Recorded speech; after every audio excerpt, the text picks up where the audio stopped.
I don't remember any of it. You don't remember? For you, the day bison graced your village was the most important day of your life. But for me, it was Tuesday.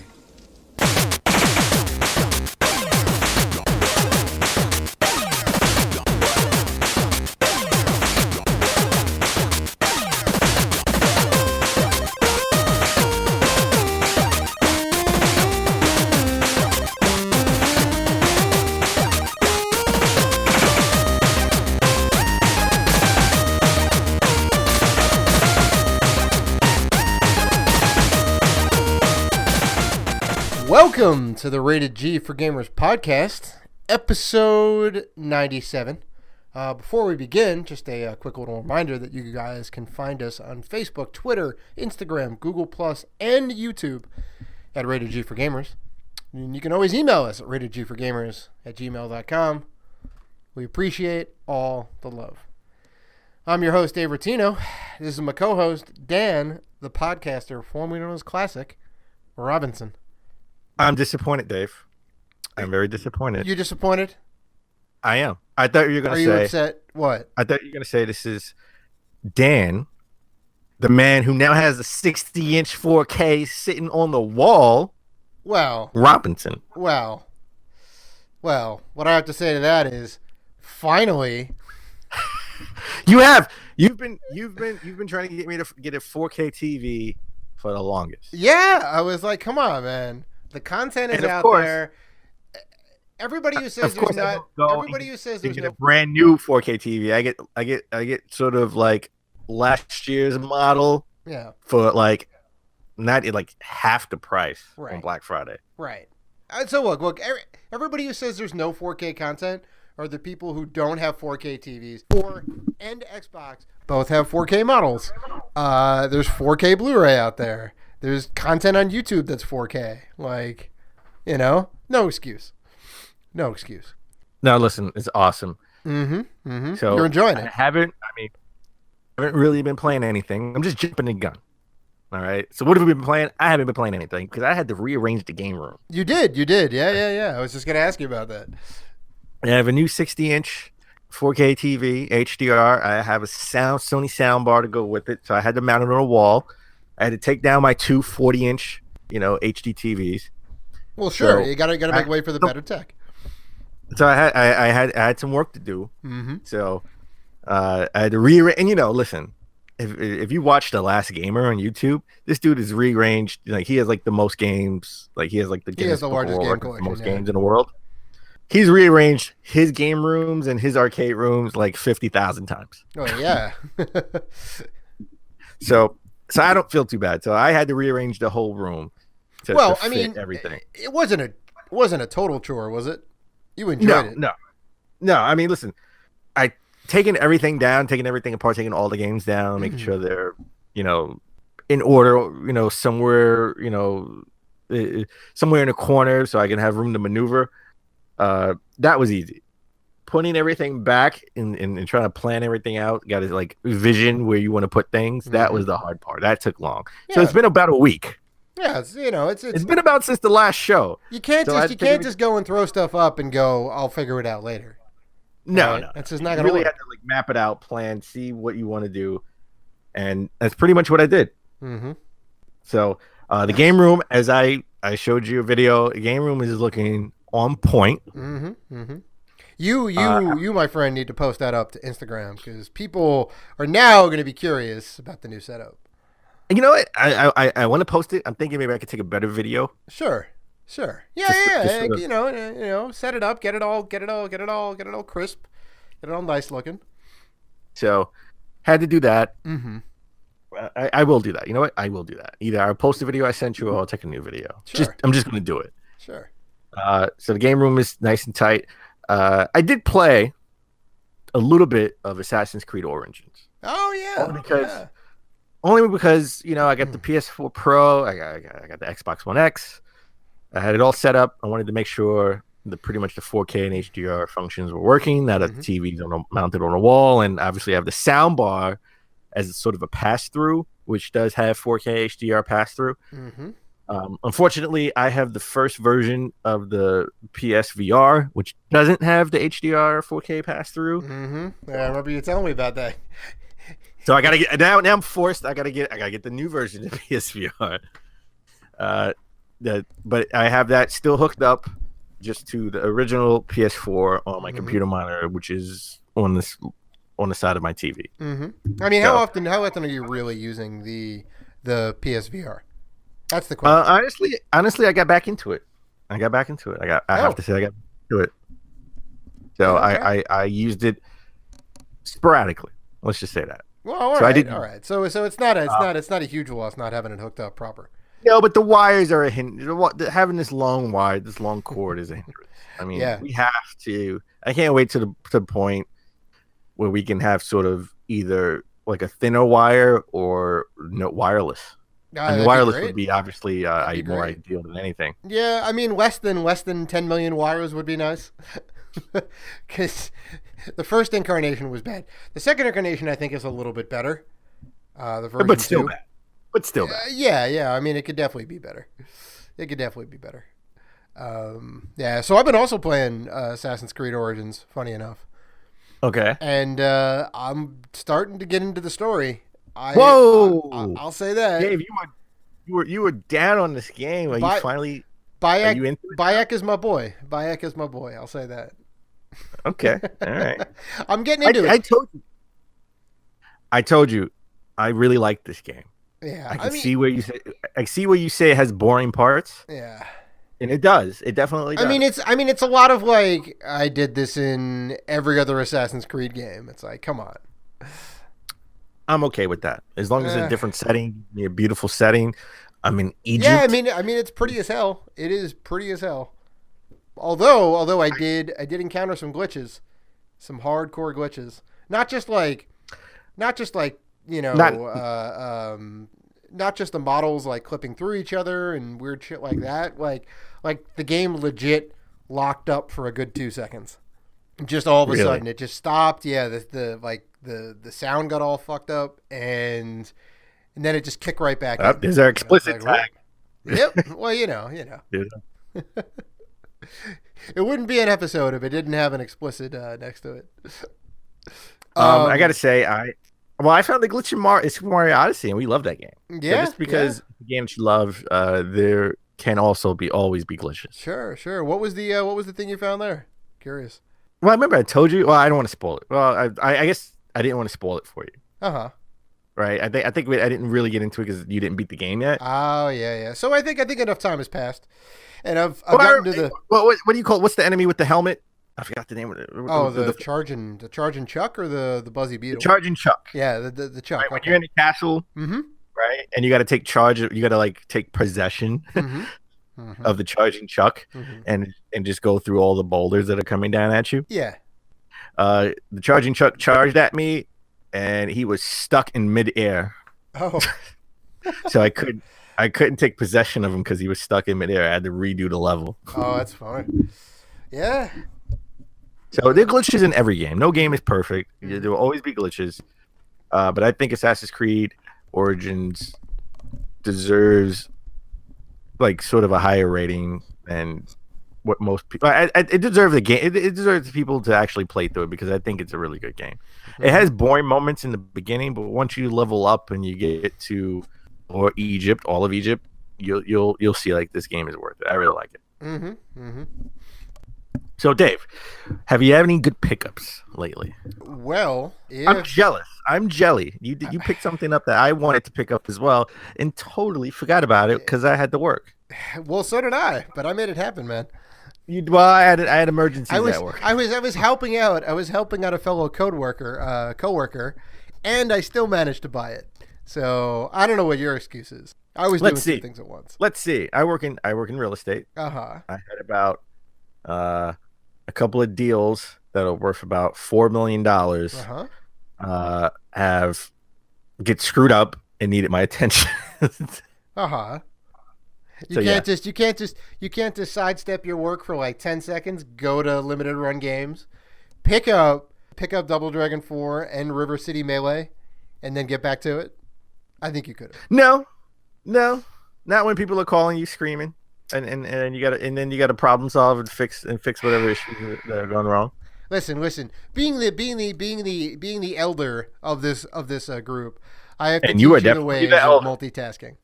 And you are definitely the elder. I have to teach you the ways of multitasking because it can be done in any Well, situation.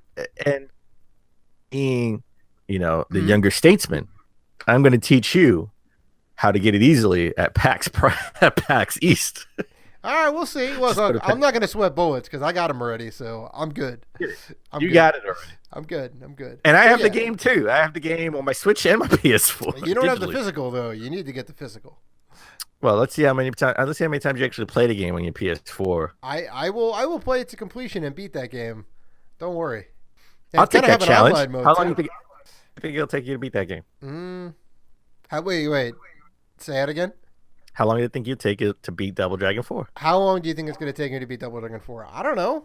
Maybe a week tops. A week? I'll take I don't that bet. I'll take that bet. All right, gentleman's bet. Here we go. I'll take that. All right. Because that game gets hard after level like 6. I understand Double Dragon. You have to All right. understand. I am good at video games. Well, no, I understand it takes you 10 years to beat games because you play them on balls hard. Because I like the challenge. You And do it was like the and it was challenge. I 4 give you that. years and it was only one game. So there you go. I give you that. You do like the challenge. I do. So no review roundup. Like I said, we're just going to talk about. I really want to talk about this because this really irks me. WWE 2K18. Okay, Now this game, average rating, you got about 7 across the board for PS4, Xbox One. I said I was going to buy this game. I have every WWE 2K game. Right, I buy it every year. They're fun as hell. They are. These They fun. games are fun I as buy hell. it really for the entrances too. I love the different entrances. Oh yeah, game- no. They put a lot of detail into it. Overall, the game they're usually about 7/8. And these games are never perfect. They always have issues, but I mean they're fun as hell. They are fun, and that's why I was gonna wait for the Switch version to come out because I want to have fun on the go, portably. And this game is just terrible. I mean, this port is just horrible. They got a 3.8 from IGN, and you know what? I don't need to do a review round for this. It pretty much got the same across the board. Yeah. All right. This game is horrible. Like you can't have more than 2 people, like 2 characters in the same on the same screen. Right. Like if you try to do tag team or like an elimination chamber where you have 6 characters, For like a Royal Rumble, forget it. Yeah. slowdown is just ridiculous. So basically, every other mode but one-on-one. Not even kind of unplayable. even entrances. The music in some cases doesn't match the movement from the character. Like every character does a certain move, like the music cues the character to do a certain move. Sure. Right? They throw their hands up, and then the explosions go off, and all that. Yeah, and Yeah. some of that doesn't even match. Like this game is That's weak. terrible. That's weak. This game, I never say a game is a non-buy because as a collector, you want to buy every game, right? Well, This game, listen, we both know a lot of the most expensive games from back in the day. A lot of them, not all of them. A lot of them are horrible games. Horrible games that didn't sell. well, right? sure. And Yeah. those are the games that it's like either the game didn't sell because it was horrible. Well, first of all, a lot of rare games are games that didn't sell, but it didn't sell because maybe it was horrible, and that's why it's expensive, or maybe it came at the end of the life cycle. Right. People right? didn't know about it, and yeah. And people are on to the next new shiny console and didn't think about the last game in the console of the end of the life cycle of this console, right? Previous console. So this is not a not buy. This is a pick up at a garage sale. Right? Or just get it when it's $20, because then it if even maybe $15. I don't even know about 20. I don't even know about that. I'll get it at 10. I'll buy it at 10 or 15. And I like these games. I like WWE 2K games. So do I. I think they're great fun. Basically, just means to me, and probably to you too. I'm just gonna get the PS4 or Xbox One version. I'm probably gonna get the PS4 version. Yeah. Yeah. Because I have all the other ones 2013 on PS4 anyway. So I'm probably gonna get the PS4 version. Yeah. So this is all 2K's fault. You know, they just didn't put enough time into it. Listen, I thought Trolls was the worst game on physical at least, worst physical game that you could buy for the Switch. I think this takes the cake. At least Trolls is playable. And just to be clear, this isn't about the little tiny little troll doll figurines with the weird like hair and whatnot. Like this like Troll and I game is like some weird like Swedish or Nordic folklore game. You know, you play as a kid and a giant troll, and it looks kind of cool from the cover. But yeah, no, it's just like it's trash. I gotta be honest. Nobody cares about Trolls. The game is exactly. 4.3. Right, and people are gonna care less about 2K18. WWE 2K18. Yes, because that game sucks. Yes, that game sucks. But I will say, I'm glad I didn't pick that game up. But I had some other good pickups, I gotta say.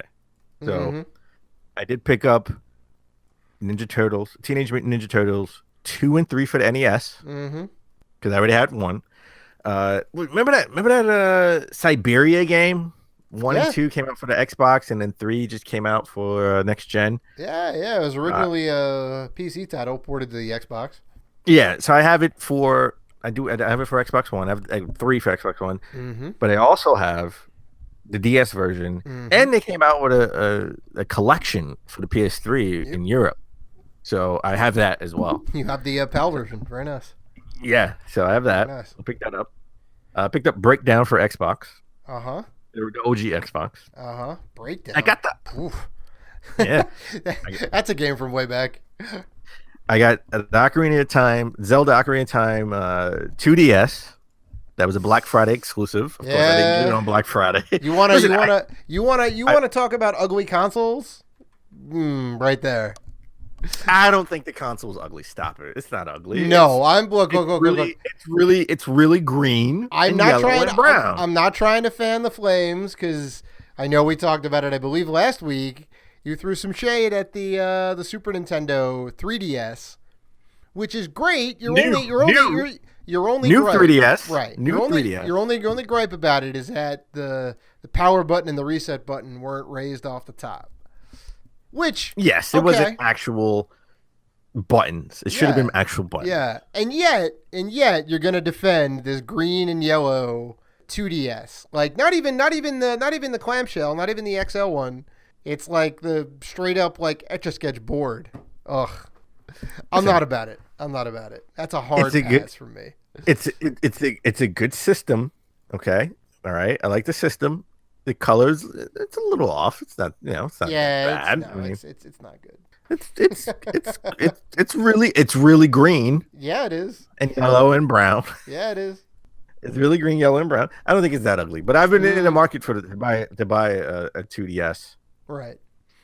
And since pretty much I mean, why not get this one? It's the limited edition one for Black Friday. Ocarina of Time is already pre-installed. So I have a game and a console. There you go. So, try fitting that in your back pocket is all I'm saying. I don't put the Switch. Really? Is the Switch in your back pocket? Really? The Switch isn't, but the 3DS is. The little girly pink 3DS that you got? Yeah, actually. Hey, man, look, I'm just. It's not the XL, right? No, that's not the XL one. Though. No. That's like the OG one. Listen, that's why it can fit in your pocket. I wasn't the one. No. I got the XL to fit in my pocket. Come on now. Come on, that XL that can't really fit. No, it does. It does. Look, I some huge 1990s. I am not lying to you. The 3DS, the new 3DS XL will fit in my jean back pocket. You got some old 1990s FUBU pockets, man. Listen, man, don't make fun of my OG gangster style. All right. Anyway. Let me continue. So I actually found a couple of thrift shops and Goodwills out in the middle of nowhere in Long Island. I picked up Speed Punks for PS1.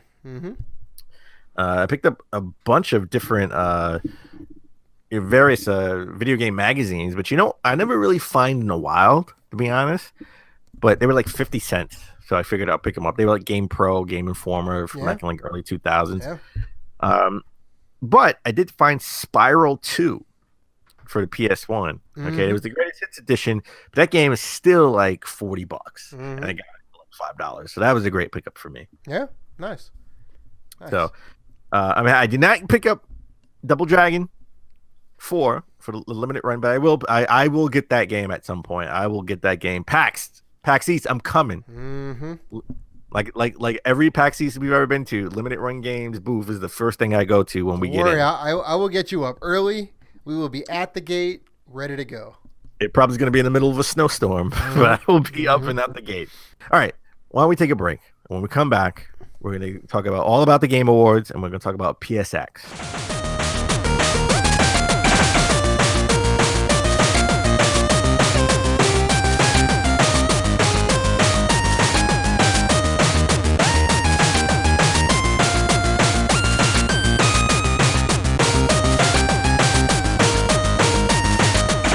And we're back.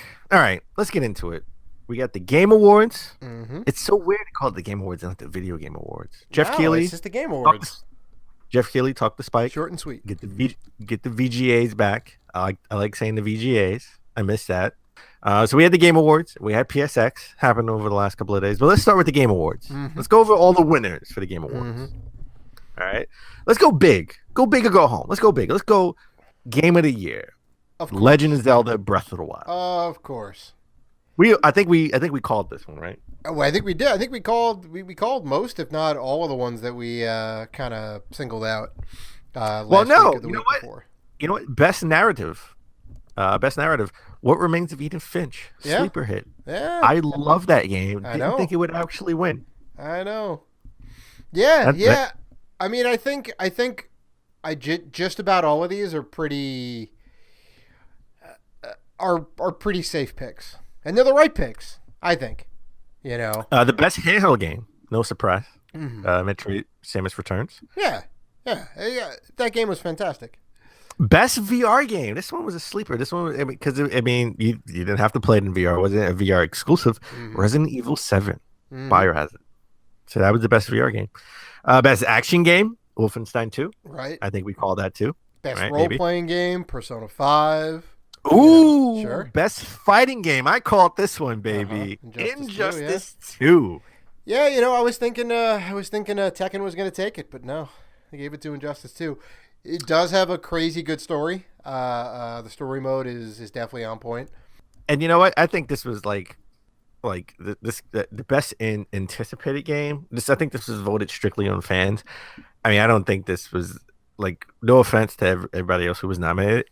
Listen, I'm sorry, but you know, The Last of Us 2, really? Like that's the most anticipated game coming out. Also, you know, Cuphead, best independent game. I think we called that too.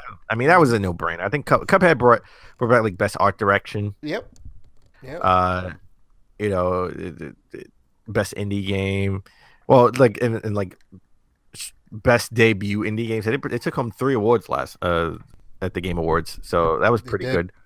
The one thing that surprised me though, best Chinese game. If you can believe it, JK3 HD took it. I don't even know what game that is. No, neither do I. It's such a weird. I understand why that category is there, but it's just so weird. It's so weird. Like best game to come out of China. That's a Chinese game exclusively for China. I'm like, all right, I'm sure it's a very good game, but yeah. Well, you know what they need. I mean, well, here's the thing with the Game Awards, okay? And we're going to get our thoughts in winners and losers, but just my overall thoughts in the Game Awards, much better this year. Just a little bit longer than I would like. It's 3 hours and 19 minutes. I think about 2 hours and 30 minutes would be the sweet spot for me personally. Yeah, no, we'll get into our thoughts when we end up wrapping it up before the next segment. But yeah, I mean it went a little bit long for sure. It is on par with the Grammys and the Oscars though. You know, I'll say that just like in terms of overall running time. What the orchestra was amazing. I mean, just sort of having like a live orchestra playing video game themed songs Mm-hmm. needs to happen again next year. Of course. So, You need to all get right, a so little bit of variety. let's get into the highlights of the Game Awards. We got an extended cinematic, not gameplay, but cinematic trailer of Death Stranding. I mean, we knew this was happening, right? I mean, I didn't. Honestly, I was listen, very surprised by that. Kojima and Jeff Keighley are like BFFs. Oh, three most Fs, definitely. not two Most Fs, definitely, yeah. 3 Fs. Uh-huh. Okay, so it was a little weird. I gotta say, it was a little weird. I mean, it wouldn't be a Kojima game if it wasn't weird. I mean, we have aliens that are invisible. Uh-huh. We have a Norman Reedus that had a baby inside his throat at some point. Mhm. Don't know if that was a thing or if it was just a hallucination. He was unconscious underwater sort of at the end of it too, right? Yeah. A little weird where it's like, hey, don't, Norman told the other guy not to breathe, right? Because the invisible aliens are coming around. Right. And then the guy tried to kill him.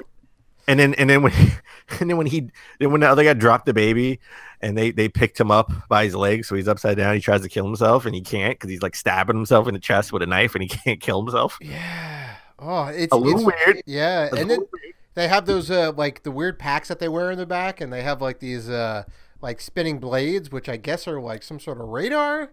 Well, that brings me to, and I'm glad you brought that up. That brings me to gameplay. Mhm. All right, so the cinematic trailer gives me some insight of what we can expect, maybe potentially from gameplay. Okay. Oh yeah, that thing is definitely going to play a part. So I can see because Kojima at PSX, and we'll get into it later, came out with that thing on his back Mm-hmm. as like a prop. Yep. Okay. So I think that spinning thing is sort of like a gameplay I think this is definitely, I mean, Kojima did Metal Gear. Kojima is definitely about stealth. Okay. He's definitely about stealth games. So I think that thing that's spinning, that spinning radar thingy that's like on your back, on your shoulder, Mm-hmm. tells you sort of when the aliens are like Oh, most definitely, yeah. Yeah, it'll be like a near, sensor coming. when they're around. It'll be yeah. like a sensor when they're around, Mhm. right? And then you have to stop, Mm-hmm. right? And I think the baby is sort of your life mirror because for some reason, the baby's Jesus. I'm going to assume. Well, that would definitely be a first. A child being your life meter. So, and no, that is not true. That is not true. Mario in Super Mario World 2, Yoshi's Island, sort of the baby is sort of the life meter because if you lose that baby, game over. If you lose baby Mario, game over. Sure, yeah, sure. So I think it's similar. I think Miyamoto pioneer. Yeah. I think it's a similar game mechanic where you have the baby Mm-hmm. and who knows where you're gonna hold the baby. I don't know Yeah. where you hold Why? the baby. Hold it in your chest, just like it was inside Norman Reedus. So I think you have the baby, and if you lose the baby, right, that's sort of like game over. If you drop it, but you're gonna have to hold on to it and stealth around and kill aliens and whatever. I don't know what the end goal is, but I think that's sort of indicative of what the gameplay will be. Yeah. And we'll see in 2024 when the game comes out. To PS5. No, I did 2019 guaranteed. 2019. This to me says definitely early 2019. Maybe Really? maybe a holiday 2019. Yeah. Really, I think this is 2020 only because we haven't seen gameplay yet. I think we'll see it at E3. Really, you think we'll see actual gameplay? I think so. I don't think this is going to be like crazy long. I mean, it's Kojima. He's got his own studio. He's got what's his name? That like crazy director guy, Guillermo del Toro. They got him. Well, they got Norman Reedus as the lead character. Listen, he's not directing the game. He's just a character in the game. Yeah, but still, I mean, he's I'm sure he has input. I'm sure he has some input. Yeah. I mean, like look, the three of them, plus like Kojima having free creativity. Like there's no Konami to hold him back. I would bet 2019. RGT 85 makes an interesting point. He compares Fellow Kojima. YouTuber, yeah. He compares Kojima in a wrestling sense. He says Vince Russo back in the 90s. Stick with me now. I don't know how much of a wrestling. I know you're not a wrestling fan now. I don't know how much of a wrestling fan you were back in the day. Vince Russo worked for the WWF at the time. Okay, and he came up Work for the with a lot Wildlife of Federation. no. Oh, the wrestling. He came- Okay, I'm sorry. I follow. Go ahead. He came up with a lot of the crazy storylines during the Attitude Era with Undertaker, Stone Cold, The Rock, Mankind, right? But he had a Vince McMahon to pretty much put him in check and said, "We're going to use these ideas, and most likely we're not going to use these ideas," right? So after a while he went to WCW. He was free of Vince McMahon. He had full range to go at WCW, and he didn't have anybody at WCW to tell him no. Like, this is not going to work. And WCW went out of business maybe 3 years later, and Vince brought them up. All right, so RGT that's a bad example. RGT. I didn't make the example. I'm just commenting on the example. RGT 85 said Kojima could be Vince Russo, where Konami sort of was trying to ring him in and say no to this. Like, no, we can't do this. You should just stick to this, right? Kojima is doing a lot of crazy things, and we see a baby maybe as a life meter, and aliens that are invisible, and Norman Reedus unconscious underwater with a baby down his throat. Well, let me ask you this. A lot of craziness. Let me ask you this. Would you rather Kojima work on Death Stranding or the Metal Gear Pachinko machine? Because that's what he'd be doing at Konami. How good is that pachinko machine? It ain't gonna be worth $60. I'll be honest. I don't even know what a pachinko machine is. It's basically a weird Japanese pinball game. Well, you know what? Apparently, it's making Konami a lot of money that they don't want to make any more AAA games. I know. I'm just saying. Everyone is the trailer was super confusing, super weird. I mean, but that's in a good way. No, listen, I'm not finished. Let me just finish. Super confusing in a good way, because we're talking about it, right? We're talking about it at the top of the show, and we still don't know anything about this. It's sort of like weird, where it's like this can go either way. Well, that's the point. That's the point. Kojima's always about drip feeding. Like, here's a little bit. He gets people talking. He hides a bunch of the stuff behind it, and in the end, it turns out to be great. Now maybe it was a little bit of Konami reining him in and going like, look, you need to shape this a little better. It's a little too out there. It's not going to play with either Eastern or Western audiences or whatever. But I would point to PT. PT was just as balls out there as this Death Stranding trailer is. And everybody was like, we want this fully fleshed out Silent Hill game based on this trailer. So I'm optimistic. I think it'll be okay. Listen, I'm all for it. I'm all for the craziness. I'm just trying to play devil's advocate to where it's like, I understand where RGT 85 is coming from. Yeah, I know. He's certainly got a valid point. Like, some of these guys can go off the rails for sure. So, all right, let's move on. So, I love Bayonetta. I just beat Bayonetta 1 like a month ago. Hey, congratulations. Welcome to 2010. Thank you. So I'm like in the middle of beating Bayonetta 2, but I was going to go back and finish and beat Bayonetta 2 on the Wii U, and I may still do that. But I had to pause and say, do I really want to, or do I want to wait till Bayonetta 1 and 2 comes to the Switch? Because that was announced at the Game Awards. Yeah, you know how I felt when I ended up hearing this news, and they ended up bringing Reggie out, and they had this moment with Jeff, and he's like, I got an announcement for you. And then they like play the trailer, and I'm like, oh, Bayonetta 1. Oh, and Bayonetta 2. I'm like, really, Reggie? You're gonna do this again? I thought we were done with this. I thought we were done, Reggie. I thought we were done. Okay. So Dave is not excited because it's ports of Wii U games. More ports. Any kind of port. I'm like, we need some original games on here. Okay. So they procured the license for Bayonetta 2. They said, Sega, we will help fund this, but you can only make it on the Switch. And they said, okay.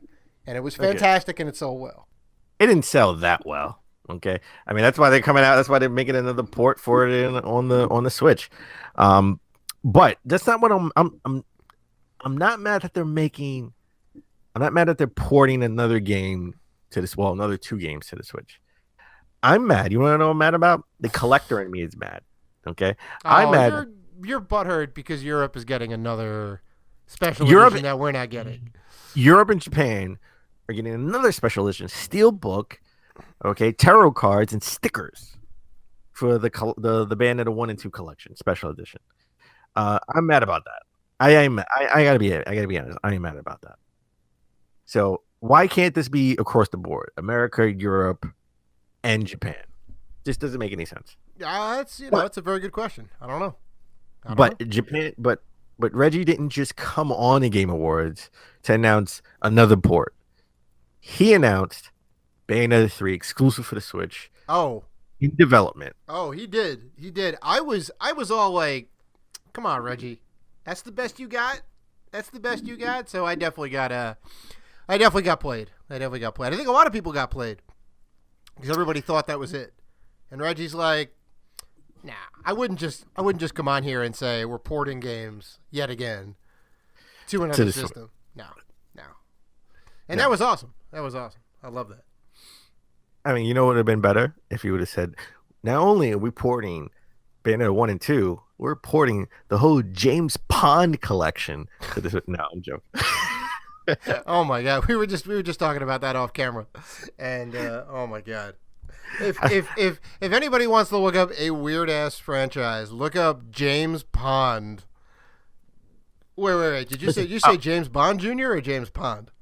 Well, I have James Bond Jr. games, NES and Super NES, but I also now have the James Bond collection. Yeah. Look up both of those things. This is really weird. I have every James Pond game except with the exception of I don't have the Game Boy Advance games. Yeah, I think you're the only person. Maybe. All right. Let's get back on track. Game Awards. Mm-hmm. So we had another announcement that was awesome that everyone's flipping their lid about, and that's Soul Calibur 6. We were just talking about this I think on the last episode, the episode before. We haven't seen a Soul Calibur game in a while. We haven't seen another Soul Calibur game. We have Soul Calibur 6. I will say, when they posted the trailer for Soul Calibur 6, there was no Switch logo on there. PS4, Steam, Xbox One, but no Switch. Are you surprised? Or are you just upset? Yes. No, both. I'm surprised and upset that they don't have a Switch. The game's not coming to Switch, at least as of right now. I would say Bandai Namco, who basically publishes, who makes Soul Calibur 6. They make the Soul Calibur franchise, Tekken, yes. Xenoblade, Maybe they're waiting for December 15th is when they have like an event to announce, sort of like in conjunction with Nintendo. Maybe they want to leave it for then to announce that, hey, Soul Calibur 6 is coming to Switch. This game should be coming to the Switch. It came to all platforms before, right? We got it on the GameCube, PS2, and Xbox, and the original Xbox. Well, those were all relatively of the same power. But yeah, I mean, I hear what you're saying. I mean, they have done it across the board before. They should bring it to the Switch. I think if they don't now, they'll announce something at E3 probably, and say that there's going to be coming to the Switch as well. If they don't announce it during their event, I don't, because I think, how are you going to have? How is Bandai Namco going to have an event and not talk about Soul Calibur 6, which they just announced sort of a week prior at the Game Awards and have and sort of had like an exclusive trailer for PSX? Yeah. Right. Yeah. So they have to talk about that. And if they don't, if there's no Switch logo on there, then I don't think it's coming to the Switch. I think this was in development for a while because I think this game's coming out maybe within the next 2 years because we've seen gameplay. Yeah. So it's definitely a 2018, maybe early 2019 game. Yeah. But you would actually get it. Okay, so if this was coming out across the board, you would get it for the Switch? Honestly, no. Only because I like my fighting games. Well, then what's the difference? Because I like my fighting games. I like my fighting games on my PlayStation. I like my first person shooters on my Xbox. I have my Xbox Elite controller. Mm-hmm. And I like my fighting games on my PlayStation just because I like. You like the controller. I like playing fighting games with my PlayStation controller. Yes. Yeah. No, I agree. So I most likely would not be getting this for the Switch, unless it sort of had a special character that was a Switch exclusive, like they did for Soul Calibur 4, right? It was Soul Calibur 4. I mean, they did it with Soul Calibur 2. No, 3 was exclusive to PlayStation, which was weird. Soul Calibur 2 was the one that was across the board, Xbox, GameCube, and PlayStation. Soul Calibur 4 had exclusive characters that were timed. They had like the Star Wars tie-in. So Gotcha. on like Xbox, you could get Darth Vader and eventually get Yoda. I believe it was Vader, then Yoda. And then on the PlayStation, it was Yoda, and then eventually you could download Vader at like a later date. Gotcha. But yeah, and then they had like the PSP had Kratos was in there as like a special like hidden character, which was interesting. The forget it was some weird like it came out after 3, I think, or something like that. Gotcha. But yeah. I mean, they may do the tie-ins like that. You know, they may have PlayStation, Xbox exclusive characters, and then maybe if they have a Switch version that comes out, they may have maybe the Return of Link. I think they need to do something. Well, you know, with Breath of the Wild being popular as it is, maybe Return to Link. But I think they would need to do maybe another character, maybe like a Fire Emblem character, or maybe something different. Just to be different, because we already have Link in the Soul Calibur game, right? Yeah. I mean, I don't know. I would be happy to see him come back personally, but that's just me. So, all right. Xbox didn't really have much of a presence at the Game Awards. They barely. Barely, but we did get sort of an announcement for we did a release date for Xbox exclusive Sea of Thieves. Mm-hmm. It was sort of weird because it was like in a commercial. It wasn't like an actual announcement during the awards. It was just sort of like like a commercial. Yeah. It was coming out March 20th, 2018. I mean, it looks cool. I'm definitely not gonna throw shade in the game. But yeah, it definitely didn't make a lot of waves, I don't think. I think a lot of people, if you were at the show, you missed it. I don't think that was something, you know, like if you were watching it live stream that came, but you know, it was just, it wasn't sort of like an exclusive commercial where they're like, hey, look at this. It was sort of just like they had like commercials like this was actually on TV, right? Mm-hmm. Which I thought was pretty cool. Yeah. Instead of the guy dressed as a razor guy, razor guy. That was weird. What they did, to us at 2016, yeah. So what they did last year. Yeah. So I thought that was kind of weird, but whatever. It's coming out in March. Finally, we get a release date for that. Mm-hmm. So one of my favorite games of 2015, Firewatch. Love that game. I nominated it for Game of the Year that year. I know. The devs from Firewatch finally come up with their follow-up to Firewatch. Say that 10 times fast. Follow-up to Firewatch? Yeah. That's a little tough. It is a little tough. So they have it's called Valley of Gods, not of the Gods, as I mistakenly said it a few times. Valley of Gods. Yep. Which is pretty cool because it's sort of an exploration game. You're exploring Egypt, 20th century Egypt. The character you play is a female, and sort of the NPC, your co-op player, right? That's NPC is a female as well, African American female. Mm-hmm. And it's like sort of like Tomb Raider without the action. Right. Which is, you know, it seemed that seems pretty in line with like Firewatch was not action heavy; it was more narrative based. Which I think is kind of cool. Like we don't see a lot of that now. So I mean, it's kind of good that they're championing that, I think. And this game's come out in 2019. Mm-hmm. So let's hope it doesn't get pushed back, but I do hope it comes on all platforms. Probably not going to come to the Switch, even though if it came out for the Switch, I would buy it for the Switch. Yeah. This would be a perfect Switch game to play on the go. Perfect Switch. Imagine we had Firewatch on the Switch. If they did that, isn't it? I thought it was coming to the Switch. No, I didn't see anything about that coming from the Switch. No, I mean it was a PlayStation exclusive when it came out, and then a year later, it did come out for Xbox One. Right. So. A game that you were crazy about. You said we had to talk about this game. This game was sort of not on my radar. Crazy. Well, I mean, this is like the first that I heard about it. So, you know, get the F out of here. GTFO. GTFO. Which a lot of people were like, Not crazy about the name. Don't put an acronym as your title. I'm like, come on. I thought it was funny. I laughed. But yeah, it's from the guys that did Payday and Payday 2. If you happen to play those games at all. Played on Switch. Yeah. Payday 2, Payday. Yeah, Payday is essentially you get a team together and you do a bank heist, and there's a ton of different ways to do the bank heist. So it's kind of like, it's a little bit like Left 4 Dead, where it's kind of a different experience every time. You get a different crew together and whatnot. GTFO is a 4-player co-op game, and it looks kind of like has a. I'm gonna say it's like very like sci-fi or on an abandoned ship or whatnot, and you basically have to get through with your buddies. So you kind of I'm assuming each guy's gonna have like a certain set of abilities and whatnot, and everyone's kind of got to interact together to like get out of this particular mission or scene or whatever it is that you're on. But it looked really cool to me. I mean, I was looking at the trailer and I'm like, yes, I am all about this. Correction, just as a side note, I said play it on Switch.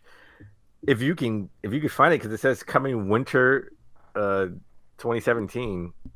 We're in winter 2017. Firewatch, you mean? No, Payday 2. Oh, Payday 2. Oh, okay. It's not out yet. Yeah. That's a little weird. It's winter 2017, but it's still not out yet. That's a little weird. Winter does go until February, as we all know. Yeah, but that would be winter 2018. Oh well, true. Yeah. True. They need to update their website. Sorry about that. I had to be accurate. No. I had to be accurate about That's that. So you were all about that game. Yeah. No. Look very cool. Now I was all about Witchfire. Mm-hmm. When I saw that trailer, Witchfire, I thought this game looked pretty cool. Sort of first-person shooter. It was sort of like dark, like first-person shooter Dark Souls game, right? Yeah. So it definitely had a steampunk vibe to it. Yeah. I mean, the graphics look incredible. So it's definitely pretty. Well, it comes from the developers who developed the Astronauts. I don't know if you remember that game, the Astronauts. I did know. I don't. How about this? How about the Vanishing Ethan Carter? Yeah, I didn't play that one either. You know what? I didn't play the Vanishing Ethan Carter, but that was a game I actually wanted to play. It came out digitally it's a PC game. Yeah. I think it came out digitally for PS4. It came out digitally for consoles, I would say, but I never really got to play. I watched a ton of gameplay of that game. I want to play that game. I was waiting for the physical release of that game, which never happened, to my knowledge. I could be wrong. I hope I'm wrong. I mean, I know like some of the guys who worked on like Painkiller are working on this game, and Painkiller is just like kind of a balls to the wall, like Doom, just all out action type game. So like that, that I can get behind. Well, if you like action, the first trailer they even showed on the Game Awards was World War Z. It's a teaser, if anything, I like the movie. I like Brad Pitt in the movie. I like the movie. A lot of zombies coming at you at once. This sort of here's my I'm a little conflicted about this game, because when I saw like the horde of zombies just coming at you, because in World War Z, when you get bit, you turn into a triathlon. Yeah, no, they are. These are the fast, quick moving zombies, most definitely. It just reminds me of that PS4 exclusive game that's coming out when you have that horde of zombies coming at you. Right? You're the biker. The name of the game escapes me right now. Right. I'm like, when is this coming out? Because that PS4 exclusive is supposed to come out hopefully next year, right? 2018. I mean, I'm a person, as you know, work in retail. I love zombies. Right? It was a thing. I was buying all the B movie zombie flicks when it came to DVD, straight to DVD. Right now, zombies are everywhere. Zombies is a thing. Yeah. I don't know how I feel about another game that's like the zombies, or like just a horde of zombies coming at you, and you got to sort of you You don't need a shotgun in this game. You need an Uzi. You need a machine gun in this you don't game. think there's room for two? You good luck with your shotgun where you get 2 shots off it. You have to reload. We have 50 million zombies coming at you at once. Well, I think you're counting your chickens before they hatch, because we basically just saw a quick little teaser with not any gameplay or whatever else to it. So, I mean, it could be good if the game is based loosely, obviously, on the books or movie. It is. There has to be an element of hordes of zombies coming at you. So a shotgun is not going to do you any good. No, right? no. You definitely need some type of automatic weapon in this type of game and dealing with this type of game. Yeah. So, also we got announced Zelda. Okay, Zelda won. First of all, Zelda won Game of the Year, which was amazing, but we got the Champions DLC. It was announced that you can download it right now. Right which was now, awesome. It was sort of like the mic drop right now. Yeah, I got to be honest. The trailer. I mean, I have the Champions amiibos when they first came out. I bought them all 4 of them. Haven't got back to Zelda just yet. I do. It is queued up. I told you how I have my game room set up.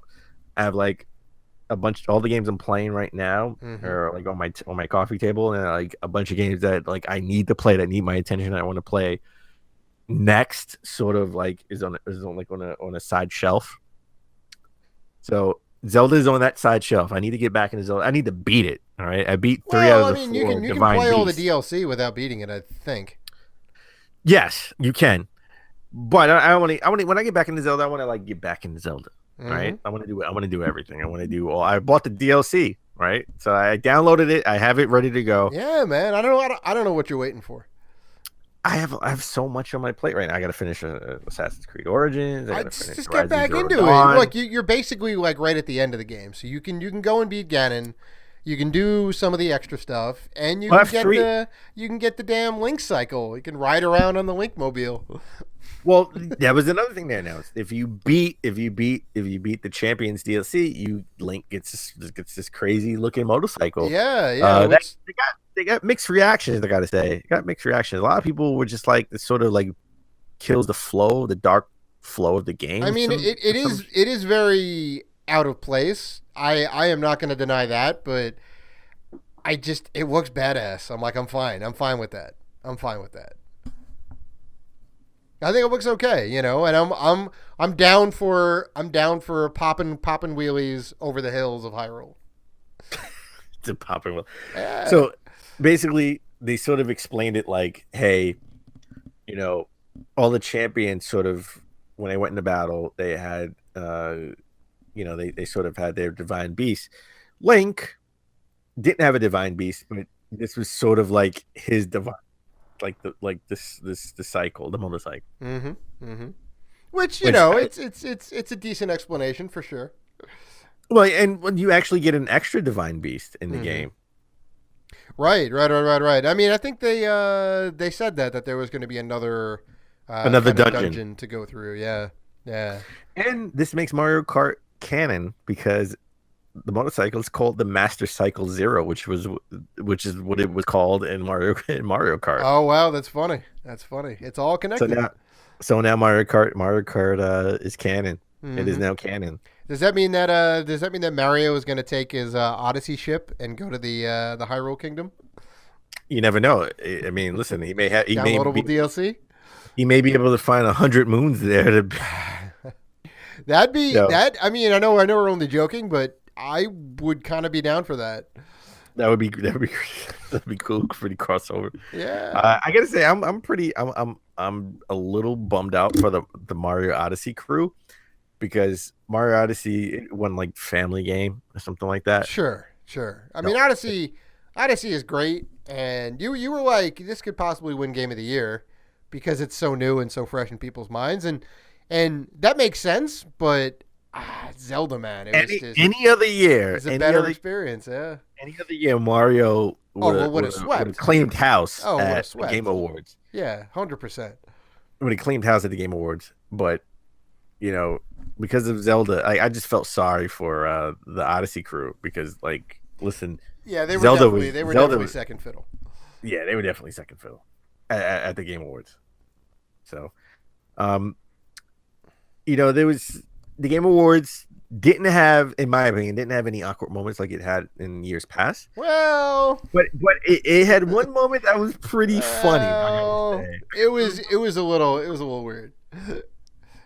The But the go ahead. guy who made the Brothers, right? Who I own that game on Xbox One. Yep, same, Uh, same. Brothers, it- a tail or two tails or something. yeah. And he has a new game that he's been working on for like the last 3-4 years, A Way Out, which looks phenomenal, right? Yeah, We talked yeah, about it last Game Awards, where it's a co-op game. It's definitely a co-op only game. No, it was E3. I thought, right? Didn't they announce they had the trailer at E3? Was it E3? No, I could have sworn it was it had to be at last. I mean, I think they were at E3 too, but I think they were at the last Game Awards. Oh, maybe. Yeah, yeah. Okay. He sort of stole the show in my view, because Jeff Keighley was just like trying to get him off the mic. Yeah, yeah. I mean, it was supposed to be a short little segment, a little interlude between one award and the next musical piece or award nominee. But he dragged it out for as long as he could. He pretty much said F the Grammys, or no, F the Oscars. Yeah, yeah. He was like, F those award shows. This is great. This is great. He's passionate. I'm passionate. Yeah. He wanted to show his passion for video games. And Jeff was trying to play it off and trying to be cool. But he was like, oh my God, can this segment be over? And then he was just like, screw microtransactions. He was like, developers screw up too. We F up too. Mm-hmm. Developers F up too. Publishers F up too. We F up sometimes. And I think EA is publishing this game. I think EA. They are. They are. And he's just like throwing shade at it. He is now like the standout, like, to me, developer, right? Like, I think his personality, like, this game better be good. Yeah. Right? If this game is good, which it looks good, this co-op, and we're gonna play this, and what type of gameplay I'm gonna have. Mm-hmm. Right? I'm going in guns blazing. I'm gonna have to clean up your mess. Yes, I know what's gonna happen. You know what? We gotta listen. We gotta get this game and stream this game. This is a great game. Mm-hmm. This looks like a good game. If Well, Brothers was great, and I think everybody liked that game universally, more or less. Like, it did really well. And this has it's a different game, but it's got a similar mechanic where both the players have to work together to achieve whatever to get to the next scene. So yeah. So, I just thought I didn't think there was a cringe, in my opinion. I didn't think there was a cringe-worthy moment, but I thought that moment was hilarious. Just to look at Jeff Keighley's face, trying to like. It was a little rough. It was get him on. He was trying to wrap it up. Right. He's got like Oscars music. like wrap it up. You were saying at the top of the show slightly, or the top of the news segment, that it went on a little bit too long. You can thank this guy for eking out those extra couple minutes. You know what? He could have hosted the show. His passion was off the chain. He was fiery for sure. I'll give you that. So there was another game, sort of like an intriguing, interesting look survival game that was I guess it was called Fade in the Silence. Mm-hmm. It's coming out for PC, PS4, Xbox One. I think it's coming out sort of like early access, coming out in December, I think, and then like consoles next year. Consoles next year. I'm pretty sure I missed this trailer because we were just talking about it before the show. You put up Christmas lights. I think I was putting up Christmas lights at this time, and I must have just missed it. So it's sort of like a survival game. I don't know if you're in Antarctica. Mm-hmm. You definitely, the elements play a huge role in this game. You're like in the snow in a blizzard, and you have to contend with monsters and stuff like that. It looks super interesting. I want to see more of it. It's from THQ Nordic. The revitalized THQ, which is great. I'm glad that I'm glad somebody revitalized that company, and I hope they bring back some of their other franchises too. Like it's not your mama's THQ. It's definitely not your mama's THQ. That should be mama's that should be teach their you. slogan. That's the slogan. It's not your mama's teach you. Yeah. Uh, so we got that, and I thought there was something else. There was like an overlying theme for the whole award show. Everyone was defending sort of single player games, right? Like even Bethesda They made a whole launched a trailer about it. campaign. Yeah. They launched a campaign to save single player games. Like even this guy, the developer of A Way Out, was just like, single player games. Everyone was talking about single player games.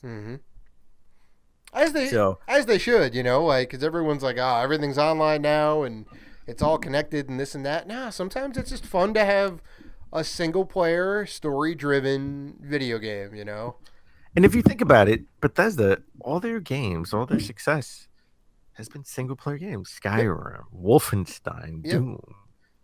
Like all single player driven games. This is, like that's crazy. So, and they pretty much sort of had a campaign to save single player single player games, and they will donate certain proceeds if people, buy into that campaign. So, if you buy Bethesda single player game like Doom, Fallout 4, Wolfenstein 2, the new Colossus, they sort of marked it down as much as 50%. Pretty much this week. Well, last week. Yeah. There was a bunch of like deals for the VGA week or whatever. Yeah. Digitally and physically at retails. And additionally, Bethesda is donating $100,000 to Entertainment Software Association Foundation, which is a group that gives scholarships to help women and minorities get degrees in video game arts. Yeah, very nice. So, very nice. But just to be fair, Bethesda is a privately owned company, which is, not like EA who has shareholders, right? So Bethesda can make single player games and not have to adhere to shareholders, right? Right, exactly. I mean, they're still really profitable though, right? Every one of their games does well. They're making good moves. Yeah, pretty much. Yeah. So, all right, why don't we put a bow on this? Why don't we recap? Just give us sort of what are your overall impressions of the Game Awards 2017? I was super happy with it. Sans the A Way Out dev, who was just very, very passionate. I thought it was good. I thought it was as polished as like a Grammys. If you basically high praise from Tino. If you basically replaced all of the musical interludes and the orchestra with, the top Grammy songs of the year or whatever, and you replaced all the nominees and winners with music artists, I would say you could have your Grammys right there. Like Keely, props to you. I think you put on a really good show. Nice. I mean, it could be better for sure. I think they can certainly tweak and polish and this and that, but I was entertained from beginning to end. So you're not really going to hear too many complaints out of my corner. I really liked the Game Awards 2017. I thought it was a little bit too long. As I said earlier, I think it could have been 2 hours, 2.5 hours is a sweet spot. I think maybe instead of having those sort of like 101 side, like you had the announcements, you had the commercials, which I thought was really good, instead of having like the hydro, shake razor guy there. The shit guy coming. Yeah, no, it was a big improvement over last year. I like having sort of like the traditional game commercials, which some people complained about, but I mean, listen, you need commercials, you need advertising. No, they have to pay for the damn show. Yeah. Yeah. Just because it's online doesn't mean they're not going to have advertising. Yeah, who's paying for the venue, right? Exactly. So instead of having like the 101 side sort of segments with the developers, which they sort of had to offset sort of like the introductions and stuff, because they didn't have like a traditional show where they had like a host. Like Jeff Keighley was the host, but he's not a comedian. Yeah, right. No. All these other award shows have sort of a comedian to sort of give like an interlude, like give a couple of jokes to lighten up the crowd and stuff like that. And I think they need Xavier Woods from WWE, from the New Day, maybe come sort of co-host the show. He did a great job at kind of Funny Live 3. I think he did a great job there. He can have some jokes. He can lighten it up. Yeah, because he's like a huge gamer and a super personable guy. I agree 100%. He's a huge gamer, super personal guy. Has a huge, big YouTube channel now where he sort of showcased all the wrestlers backstage and playing video games and have tournaments. To be a co-host. Right, and then Jeff Keighley could do the post show on the couch with the developers one-on-one, because I think sometimes they get a little nervous, they get a little awkward, only because they have the live crowd behind them. Yeah, right? And they have a short period of time. Yeah, you're in front of like thousands of people. It is broadcast around the world. Like, I get it. So I think that could have cut the show down to like 2.5 hours, maybe. And then maybe give another complaint a lot of people had about the show is, and they really only complained when it was a game that they really liked that won an award that wasn't really showcased, right? That was sort of just announced on the side where he said, "Hey, guess who won Best RPG? Persona 5." Right, but that's I mean, that happens at the Grammys, that happens at the Oscars, that's just how it goes. There's just not enough time. Well, they had 28 They had 28 awards. Yeah, you would have a 6-hour show if you had every award on there. It'd be ridiculous. I know it. And I think the way to sort of offset that is maybe have on the couch, you can recap and say, hey, look, Persona 5 won Best RPG. Let's talk to some of the developers on Persona 5 right now as sort of like a post-show thing to give it its due, right? Sure, yeah, you could have a ton of extra content on the YouTube channel, for sure. So I think the Game Awards was good. I think it improved. I think it did better than last year, and it had its live orchestra that sort of played video game type music that I thought was great. Yeah. Oh, that was awesome. That was awesome. And it's I was looking at a tweet today or yesterday from Keeley, and he posted a picture of the fourth annual Academy Awards, and it was at a Los Angeles convention center, and there was just a bunch of people like huddled around a table, and it was like this is the fourth annual Oscars or whatever it was, and it's like humble beginnings, right? And it's like, oh yeah, like this thing is just getting started. Well, in its current incarnation, the Game Awards, I think this is like its fourth one. It is, yeah, right? Yeah. From 2013, 14. I mean, again, I like the video game, the VGAs. Jeff Keighley, get that name back from Spike. Get that name back because that's awesome. The Video Game Awards. I like the VGAs. But listen, it improved. I thought it was great. Keep the orchestra.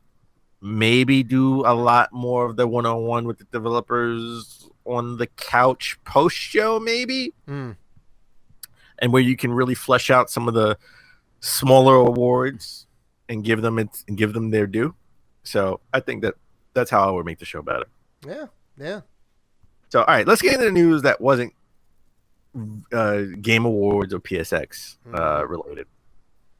We talked about they're going to make a Pikachu movie. Oh my God. Are they going to make a Pikachu movie? The Detective Pikachu movie. And we talked about the people that were rumored to play Pikachu in the Pikachu movie. Well, right. The Rock was like the number one. They wanted The Rock. They had like a wish list of actors that they wanted, right? Well, even like before all that talk, like Danny DeVito was like the guy that people were like, get him to play Detective Pikachu. And yes. I was holding out. I was holding out for that hero, and they couldn't get him, or they didn't want him. But they got Ryan Reynolds. They got Ryan Reynolds, which I'll take. Now, is Pikachu going to talk in this movie? Well, he's going to have to. Why? Like, I mean, why else would you have Ryan Reynolds? Why else would you get superstar power? I just want to have him like be Vin Diesel and say, I am Groot, right? Oh, and God. have subtitles so he can. Ryan Reynolds just say, Pikachu like 50,000 times to have subtitles at the bottom. No, they're gonna have to make him. They're gonna have to make him talk. I don't think they could get. I don't think they could get away with a whole movie. I don't know. Did they watch Deadpool? They really want him to play Pikachu. Well, I mean, you're gonna see it, right? We definitely have to go see this. Listen, man, I didn't see Wonder Woman yet, and I also didn't see Justice League yet. So I don't know if I Look, want you to gotta see. you gotta get yourself a movie pass so you can just go to see movies all the time. I don't Because know that if I thing want is to. the best. I don't know if I want to see this. If that's the case. Oh my god. Well, we finally got what we've been waiting for. Mhm. Nintendo Wii and GameCube games remastered for the Nvidia Shield, nonetheless. Nice. I'm about it. Not the Switch, the Nvidia Shield. I'm about it. I don't know how this weird thing happened, but I'll take it. Only in China, though. Oh, that makes sense. Well, listen, we got the Switch, right, as a partnership, right, with the Nvidia Shield chip, right? That's one of. I mean, we were wondering how this partnership is going to work. Mm-hmm. We know also back in the day when Nintendo made partnerships, we got these crazy Zelda games and Mario games, right? They license out their IP for some weird side games. Yeah, and it's not the first time that China's got some weird stuff. Like I don't know if you heard of the IQ. I did. IQUE, right? It's basically it's a Nintendo 64 inside of a bloated N64 controller, and there were certain games that were released in China on this particular system, right? And it was the way that you could kind of play the N64 over there. And I think something similar happened with the GameCube. Like China's just weird bonkers all over the place. So yeah, but China has these laws where they couldn't have like actual video games. They outlawed it like in the early 2000s or something like that, which they sort of changed recently. However, piracy is rampant in China. Once you release something, right?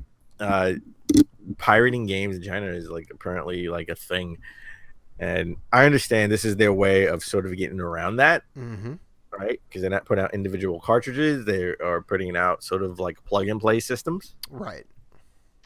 Nvidia Shield didn't do well in China. This is sort of a partnership to help both Nintendo and Nvidia Shield, sort of where it's primarily on new Nvidia Shields coming out now, pre-installed games. Okay. They still want to keep Mario in the consciousness of billions of people in China. Right, like half the world's population. Yeah. So no, listen, I can understand, and look, the Switch wouldn't happen if it wasn't for Nvidia Shield. So I understand sort of the partnership that they have going on. Yeah. It's just weird, right? Will this come to the Switch? We don't know, but I do listen. When Nintendo has their online systems ready to roll, I guarantee you we're gonna get like an online sort of virtual console for the GameCube and Wii. Oh, I think it's gonna happen. It's just a matter of when. Well, let's talk about physical games. Mm-hmm. As a side note, I thought this was cool. This sort of snuck in the news, because it was Game Awards, PSX. The PS4 Secret of Mana remake will have an actual limited physical release. I am about this. I will be buying this. This will be in my collection. However, let's see how it is GameStop exclusive. Oh, that's fine. I got a GameStop around the corner. It just opened up. All right, I'm just saying it will be in my hands. I guarantee. We know how much you love GameStop. Well, I don't hate them enough to not get a game from there. I will certainly buy from them, but I would rather buy from any other retailer than them. Yes, I know. Not a fan. Well, Walmart's probably top on my list of places I don't want to shop. GameStop is a close second though. So, all right, let's get into the nitty gritty. All right, before we get into PSX, the beginning of the week, we got the announcement of all announcements, which I thought should have honestly come at the Game Awards. Like, why didn't they just wait like 4 days? Right. Capcom announced Mega Man 11. Yeah, finally. Okay. So we're getting Mega Man 11 finally for Xbox One, PS4, and Switch. It's gonna be 2.5D, which is great. None of this like weird 3D stuff that they tried to experiment with. A lot of people are like so about that 2.5D point. Well, They wanted to look new. I mean, that's that sort of that art style from like the PlayStation era. yeah, but I mean, it's gonna look good. It's gonna look like Mighty Number Nine should have looked. Yes, You you're right know, about that. I mean, you can't please everybody, right? Somebody's always gonna complain about it. Some people are gonna say, "Give me the retro NES style pixel graphics of Mega Man 9 and 10. I want that." Some people are gonna want Super Nintendo era graphics. Some people are gonna want crazy brand new graphics. You know, I think it'll look good though. You know, as long as the gameplay's on point, like. But everyone's complaining about the running style. There's like he looks slow, like he's running slow. Yeah. I mean, you know, that may be that may be fair. I think they may take this criticism to heart, and you know, they're probably already tweaking the game if it's you know, if it's that much of a outcry. But I think it's going to do well, personally. Okay, I'm just saying people aren't as gun ho about this game as you would think. I mean, I think the original, just the announcement of a new Mega Man game since 10, which was like what 7 years ago in 2010. Yeah. Everyone's going crazier, but then once you dig into it, people are like, "Yo, why the running style looks weird?" And 2.5, graphic style. Everyone's kind of like, it should have been newer, looked sort of like new, right? Mm-hmm. On the Xbox, because everyone's gonna have Xbox X, Xbox One X, according to Dave, and a PS4 Pro. That's right. I mean, I don't know. Like, what do they want? I mean, because the alternative to 2.5D is a 3D game, and they've never been able to really do Mega Man well in 3D. You know, they ended up remaking Mega Man X in like that kind of 3D style. Mega Man X7 was 3D, and that was trash. You know, it's not that it can't be done, but I don't really think that's the Mega Man way. And it feels like Sonic, you know, like name me a good 3D Sonic game, like a legit good 3D Sonic game. You know, like 3D Blast. 3D, that's the one you're gonna come at me with? Like Not even Colors or Generations or 3D Blast. You like 3D? Yeah, you like 3D Blast on the Saturn and Genesis? No. I mean, hell, there's like people that say the 2D Sonic games are not good. Like they have inherent issues with them. So, you know, moving that to 3D, it's just like, so many issues. So, I don't know. Well, not only are we getting a new Mega Man game, we're getting old Mega Man games again. All right. So we're getting the Mega Man X collection on next generation. We already have, well, first of all, we have Mega Man 1 through 10. Right. You have that already on new platforms. In like collections 1 and 2, yeah. 1 and 2. You're gonna get that on the Switch now, and you're gonna get the X collection on PS4, Xbox One, and Switch. So we'll see. Well, Mega Man 11 is in development. We don't know really when that's gonna come out. There is no hard release date for that. I think honestly, that's maybe early 2019 game. I mean, it is 2.5D because it's sort of easier to make, right? And that could be a fall game. We don't know how long they've been in development for, but I have a feeling that may get delayed, but you never know. We'll see. But we'll have the Mega Man X collection to hold you over. That's coming out next year. Yeah. All right. So, you know what? Why don't we get into PSX? PlayStation, PSX, this is the 4th PSX. Actually, funny enough, coincides with the Game Awards, right? Like, since they were the VGAs, Jeff Keighley sort of took it back over, no collaboration with Spike. This was the 4th Game Awards. This was the 4th PSX. So 2013 was a big year, right? Yep. So what 2000? Yeah, no, 14. Well, 2013, I guess, would be the first. 13. Yeah. 13. December 13th. Yeah, it came out in December. So this is sort of, they didn't have a traditional press conference like they did at the other 3. Understandable, right? Like. You have so many announcements you have to spread out throughout the year, right?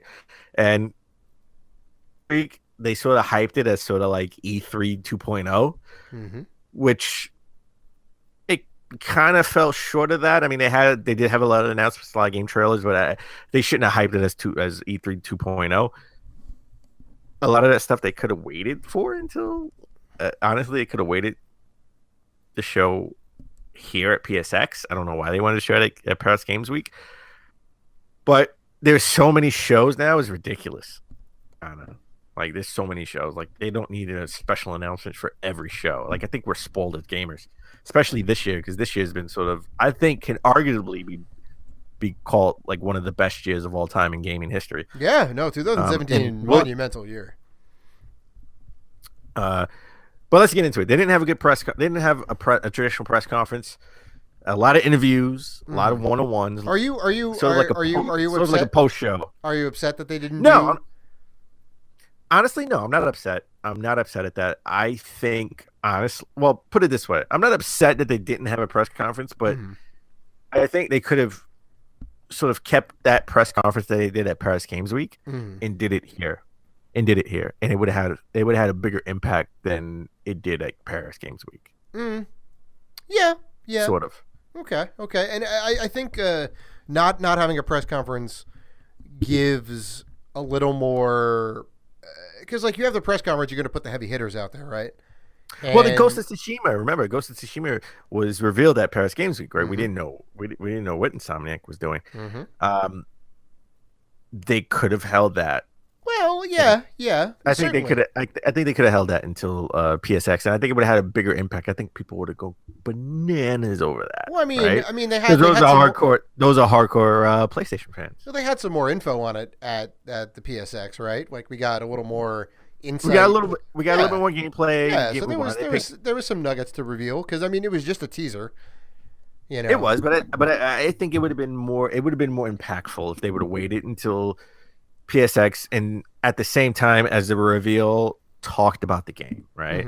Like they sort of said like the game was almost leaked because the developers went to actual Toshima, like that's an actual place in Japan. They went to Toshima to actually take just take a lay of the land and get to know the history and as it try to develop the game.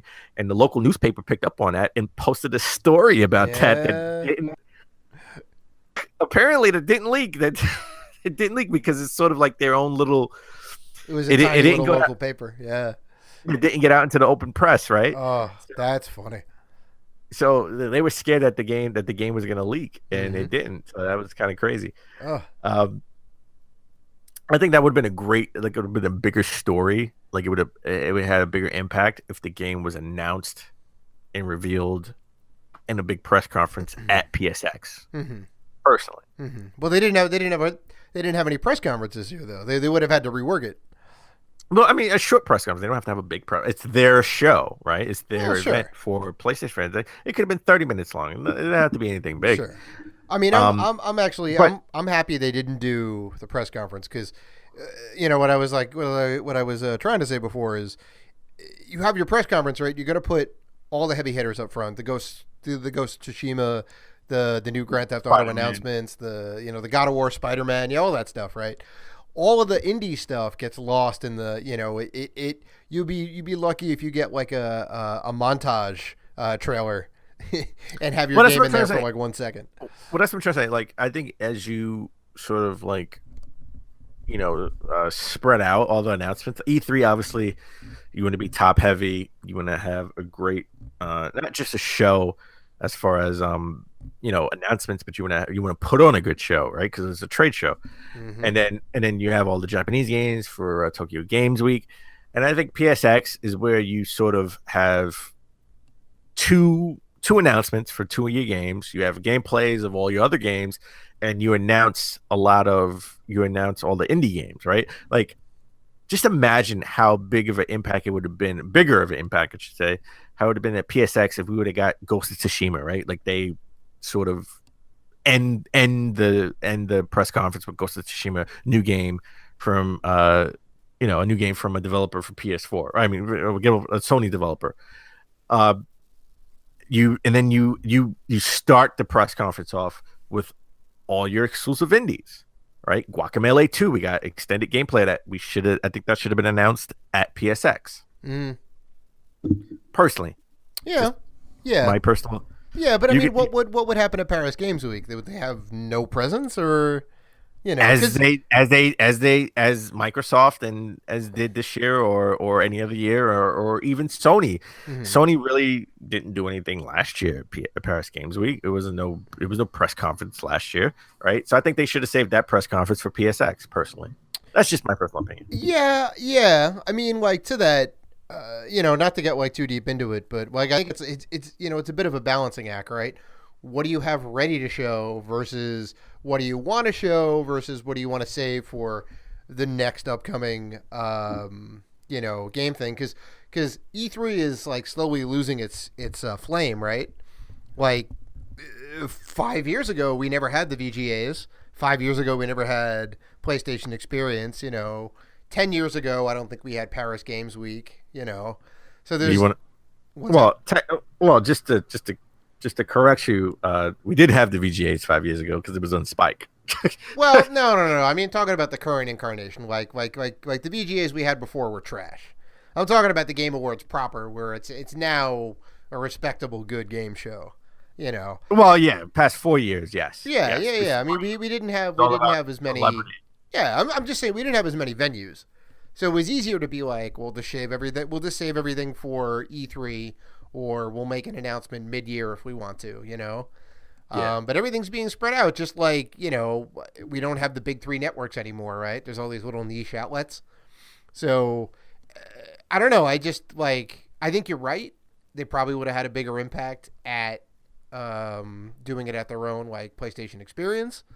But, it's a careful balancing act on, like, when to like, announce stuff and when to hold it back. That's all I'm saying. So, all right, let's get into it. They did have some announcements. Okay. So Mega Man, as we just talked, we get Mega Man 11. Yep. We have the Mega Man X collection coming to next gen consoles. Well, I can't even say next gen, current gen consoles. Mega Man's everywhere. He's also going to be in Monster Hunter Worlds. He is. Apparently, there's some cross collaboration, which is a little weird that he's going to be in Monster Hunter Worlds. I mean, you have Aloy that's coming to Monster Hunter Worlds, but he's sort of going to be like your ally. I mean, he's not going to be like that playable. I don't think he's not that playable character. He's sort of like that ally that helped you hunt. It's still a little weird to have, sort of have that 8-bit. Well, he's all like super pixelated. He's basically like a 3D version of his NES sprite, and he's kind of he's running around. He's got the Mega Buster, all the sound effects.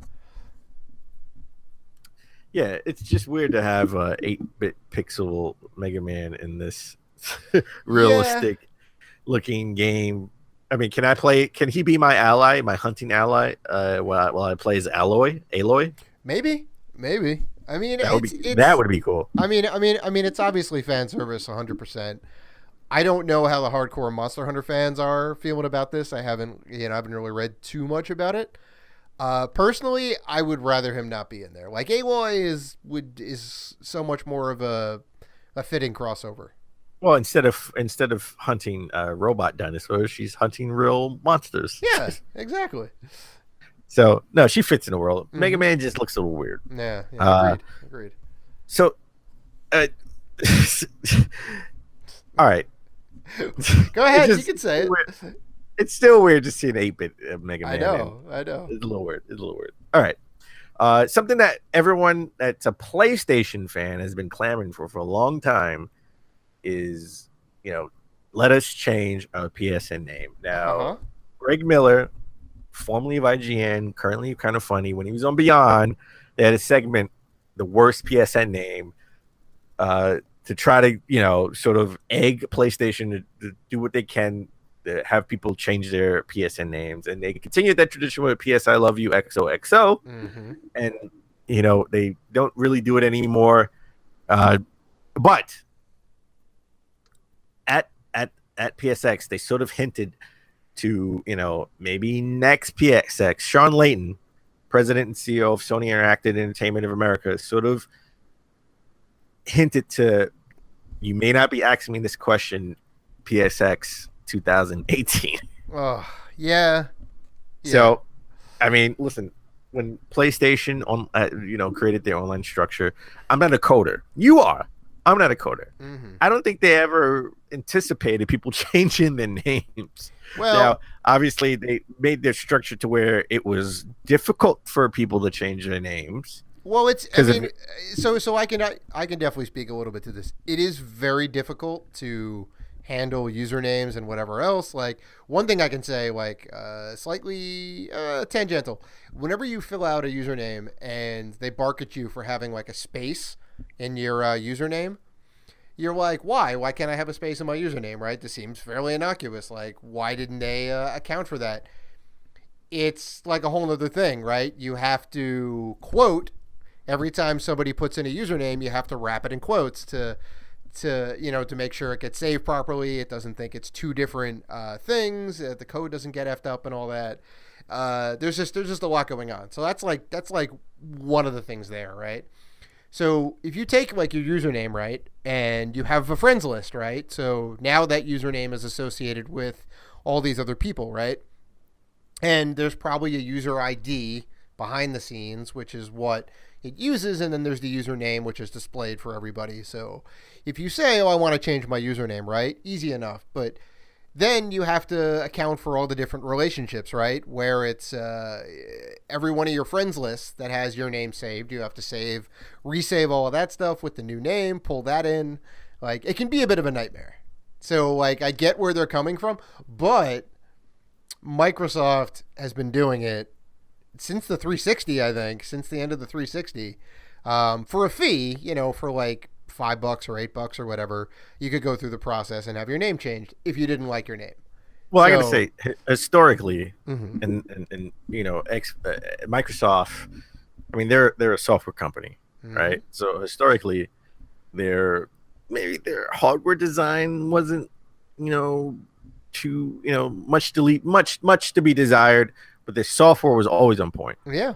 Where, with the other way around, Sony sort of manufacturer, they manufacture. Mm-hmm. They were hardware first, yeah.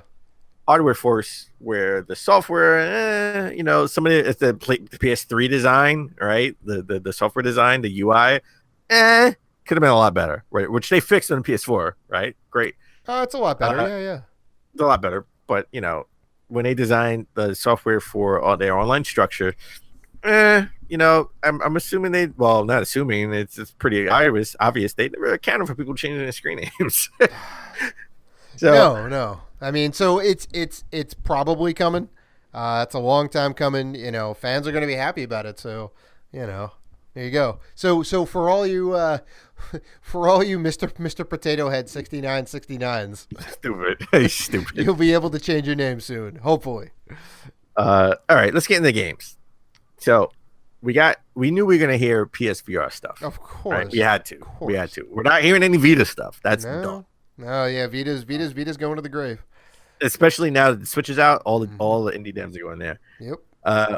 You'll be able to play Last Guardian and Wipeout PSVR. Oh my god, so excited for this. Really? You're more excited for the Wipeout because you love Wipeout. You're a Wipeout fanatic. I'm surprised about Last Guardian, but then when you think about it, it makes sense. The Wipeout VR thing, I've been saying forever, like that'd be perfect. You have Gran Turismo. They've done the racing games. I don't think it's for everybody. I don't know about you. I'm okay in the VR. I'm okay, with the vehicles and the fast motion and all that. I don't get sick, but some people may need a little bucket next to them just in case. I'm cool with VR. Yeah? I haven't had any issues in VR. Okay. Personally, Yeah. I haven't had any issues. So I'm cool. I'm cool with the Last Guardian. Maybe not the Wipeout so much. Yeah. I mean, I played that I played that sort of like motion game in PS that PS Thumper. Worlds, yeah, Thumper. And I played Thumper. I'm cool. I'm cool with Last Guardian. I don't want to play sort of like a racing game in the PSVR, where like especially where your sort of head movement moves your vehicle. I don't want to do that. Right. The head tracking. Yeah, I'm more excited for Last Guardian, to be honest. No, these are just going to be enhancements to the game. So if you own them already, it's just a download patch, right? Yes. Okay, great. Great, because I mean, So- I would hate to have to rebuy it yet again Well- with a VR version. We'll see. You never know. Well, You know, that would be great. That would be great if it was just an enhancement. yeah, We don't really know if this will be actual brand new games. I don't know, sort of ported from the ground up to be VR versions. I don't know. Mhm. I don't know. We'll see. Okay. I think they're slated out next year. Right. So we got more gameplay for God of War. We got more gameplay trailers for God of War, Spider-Man, and Detroit Become Human. I don't want to talk about these games because we've seen a bunch of trailers for these games. Yeah. I want release dates. I want these games to come out. I'm ready to play these games, and they're all supposed to come out 2018. Mm-hmm. Now, Detroit Become Human, it sort of has a side story that's outside of PSX. This actually happened a week ago, last weekend, where it sort of the controversy came from the domestic violence trailer that came out at E3, Right. where sort of now Parliament in Europe sort of wants to censor the game due to that domestic violence trailer. Yeah. So this is like one of the new missions that's in the game, right? And it's you're basically it's a domestic house call where the father is abusive to his child. And you don't play as the abuser, you don't play as the abusee, but you are a role. You are the android that is sort You of, play I as the guess, like detective. no, you're not a detective in this trailer. You are sort of like a nanny robot Oh, android, right. or some type of nanny, Mm-hmm. and you don't remember what happened, so they wiped your memory. Because at some point the child says, "Don't you remember what happened last time?" Mm-hmm. So you do not know what happened. And you have, obviously, this is a choice-based game, so where you can make a choice to, I don't know, be violent, fight back, or not fight back. I understand where they're coming from. Domestic violence is a sore subject nowadays in this day and age. Well, it's a tough subject, period. You know. Well, it's a tough subject, period, but it's in this day and age where people who've been abused are speaking out more now, right? Mm-hmm. Right now more than ever. You're right. I mean, people have a platform and a voice, which is great. You know. So they sort of want to censor the game, and I understand. However, I still think just by reading articles based on their opinions on why they want to censor the game, they still sort of treat games sort of as a medium that's for kids, in my view, right? Mm-hmm. And my argument is, listen, it is an interactive medium, but it's still like up par with movies. Okay, there are plenty of movies that broach the subject of abuse, of domestic violence. Okay, where's the outcry for that? This is, look, they have movies. Look, movies aren't for kids, but there are specific movies that are for kids. Games are not for kids. There are specific games that are geared towards kids, and there are games like this that mature rating that are geared towards adults. Okay, this is not empowering the abuser or promoting violence against an abuser. Yeah, You don't I mean, play as that's the abuser or the abusee. that's I think, like, and I agree 100% with you, but I think part of it is that they're worried that, and you're not, you're kind of playing as the medium, or the kind of you're basically trying to fix the situation through your choices and whatnot. I think part of it is that they're worried that it may not be handled properly, because it's tough to do, like plane controls in video games are very tough to do. 3D shooters once upon a time were hard to program for, and to give the situation its due, and to be able to handle all the nuances and whatnot and get it right, I think is maybe partially what they're worried about. But I also don't think they should squash it, because basically what would happen is they would just take this whole scene out, right? Yeah, and I don't want them to. Well, we Same. talk about for the European audience, not Right, exactly. They not would for just any they other would just audience. nix that mission, most likely. Yeah. And I'm in the same boat. I don't think they should. I think it's going to be, tough to play through for sure. But like I think it's going to work out okay. So, let's end on a light note. Mm-hmm. Street Yeah. Fighter. Yeah. PSX sort of has like their Street Fighter tournament that they have. That's I thought it was pretty cool. Like the Capcom Cup. That's what it's called. I think that's pretty cool. The Street Fighter 30th anniversary collection was announced. All right, so you get 12 classic Street Fighter titles coming to PS4, Xbox One, and surprisingly, the Switch coming out in May. Yeah, this is awesome. May. This is awesome. So remember, we had the 30th anniversary SNES cartridge made by 8-Bit, right? That came out. That was limited edition. That came out. Everyone actually got their carts around this time this week. I did not buy it. I did not spend the $100 for it because I already have Street Fighter for the SNES, and I don't want to buy a game that potentially could blow up. Apparently, yeah, we ended up covering that. It's it may not be up to the fire code safety standards. I know that was kind of weird, but this seems pretty cool coming out for the Switch too. Yep, you get everything from Street Fighter 1, which I was very surprised that they acknowledged and put on this disc, up until Alpha 3. Or Street Fighter Third Strike, I think, was the latest. Yeah, I mean, I'm getting this. I'm definitely getting this on the Switch. Of course.